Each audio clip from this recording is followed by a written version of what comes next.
Welcome back to Locker Room Radio for all the Locker Room Radio fans, and also welcome to anyone who's watching Locker Room Radio for the very first time. Thank you for joining us. So this lockdown has forced me to do something that I otherwise haven't done, weirdly enough, and that is create content like just on my own, so just me.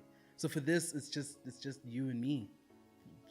Hectic. What the lockdown has also done is provide an opportunity to think about what it is that we're doing now, what it is that we want to do in the future, and all those kinds of amazing adult, like grown-up thoughts. And one of the thoughts was role models. We spend a lot of time online, we spend a lot of time on YouTube, on Instagram, and we have a lot of people that we look up to. But my question was, how many of those people are South African? So I took a little bit of time to think for myself, like, who are my South African role models?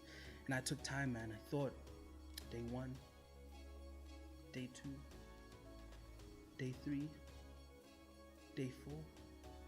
And eventually I came up with a list of 5 South African role models that make me want to say, I want to be like you. But first I want to define what is a role model. Now, I don't actually have the real all-world universal definition. I have my definition. And my definition is somebody who makes you say, I want to be like you. So here are my 5 South African role models. People that make me say, I want to be like you. So my first South African role model is Kagiso Lediga.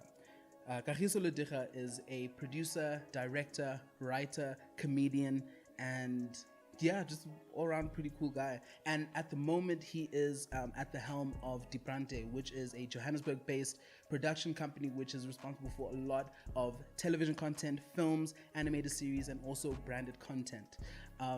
What I think is the coolest thing about him is that he is outstandingly unassuming. He's the kind of guy that you would never be able to assume or be able to think or be able to see is actually as groundbreaking as he is. So the Diprante have produced Catching Feelings and also Matwetwe. But the most groundbreaking the most groundbreaking thing was Queen Sono. So Queen Sono is what I understand to be not even South Africa's, but Africa's first Netflix series. So that is pretty groundbreaking in itself, and for it to come from somebody who is as chilled and as humble as and as unassuming as he is, to me, he's the kind of role model that makes me feel like I can do anything. He's the kind of role model that makes anyone feel like you, despite where you're from, what your name is, where you came from, all of those things, you can still be great. The thing about rappers are they always have to talk about their things, they always talk about their things, their bitches, their rims, their jewelry, they get on stage and be like, yo, it's your boy. I got more stuff than you, son. I'm getting more stuff tomorrow. It's your boy. So my second role model is Connie Ferguson. Connie Ferguson is a businesswoman, actress, investor, producer, and mother. And we first saw her in her iconic role as Karabo Moroka in Generations in 1994. And since then, she has dabbled in many TV shows and films in between that time. But more interestingly for me is Ferguson Films, which is a production company which she started with her husband, Shauna Ferguson. Now, this production company has such a vision, I think, for South African television and South African content or filmmaking just in general. And they have, as a result, mastered the formula for South African television. If you have a family, you then have power struggle, then you have some money, then you must have some lying motherfuckers. Then you have a title with the word the and any noun after that, even the word word. So you can have a show called The Word. See, and that is it. And that formula has proven to work for them with shows, with the film The Gift, shows like The Queen, The Throne, and Rockville Mzansi having some of the highest viewerships in South African television today. So my third South African role model is somebody that is very close and dear to my heart, but somebody that the people and you guys may not know too much about, and that is Eric Miyeni. Eric Miyeni is an author, he is an actor, he is a filmmaker, and he's also the director of a film festival, which I've been very lucky to be able to work at. He's written 6 books, featured I think in 3 films, and like I said, is the director of a film festival. And that film festival is called Rapid Lion, the South African International Film Festival. And that is a film festival that is trying to be the Cannes or the Oscars of Africa and really celebrate the content and the depth and the talent that we have in this country. And working there, I really got to have an idea of the caliber of people, the caliber of talent that we have, ranging from everybody in the crew to the cast, to writers and directors and producers all around this country. And that has given me like a wealth of like, holy wow, that's just a lot of stuff going on. And it's what motivated me to go into film.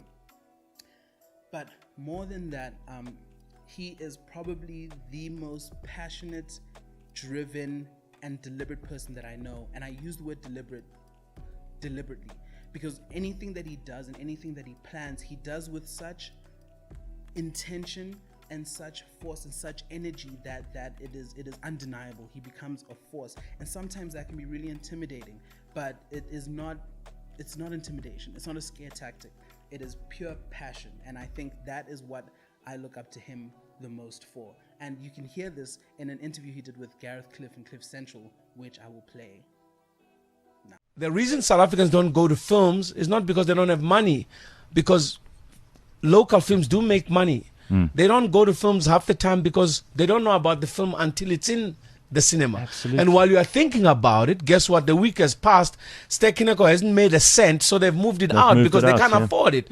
But if you say we are shooting now, and we're fighting on set, or we've resolved the fight on set, we finished shooting now, we are editing, hey, the You have movie to tell the story. all the time, and we were trying to be an important part of that storytelling part of movies that are made here. So we tweet about everybody all the time. You're so passionate about this movie thing. Yes. I really can't believe. So my fourth South African role model is a little bit of a cheat. It's a couple. So it's 2 people, 2 role models kind of in one. And that is Ofentse and Nelisiwe Mwase. Now, starting with Ofentse Mwase, he is a South African filmmaker and cinematographer, and so far has won about 21 awards.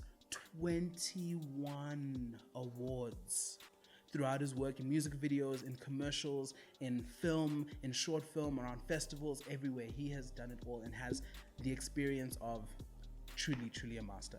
Now, the second person, again, very unassuming, very unlikely, somebody who's literally just stands on the right side, is his wife, Nelisiwe Mwase. Now, she is a powerhouse in and of its own. She is quite a force to be reckoned with, and we will know her for her roles as, I forget the names actually, but we will know her for her roles in the Ofentse Mwase films and series and comedic series that we find on YouTube. But with that comes a wealth of knowledge. She is a writer, she is a director, and she is a producer. She has written concepts for a lot of music videos that have won awards, like Ameni by DJ Miss Prue. No disrespect. But that won a Metro Music Video Award and a SAFTA.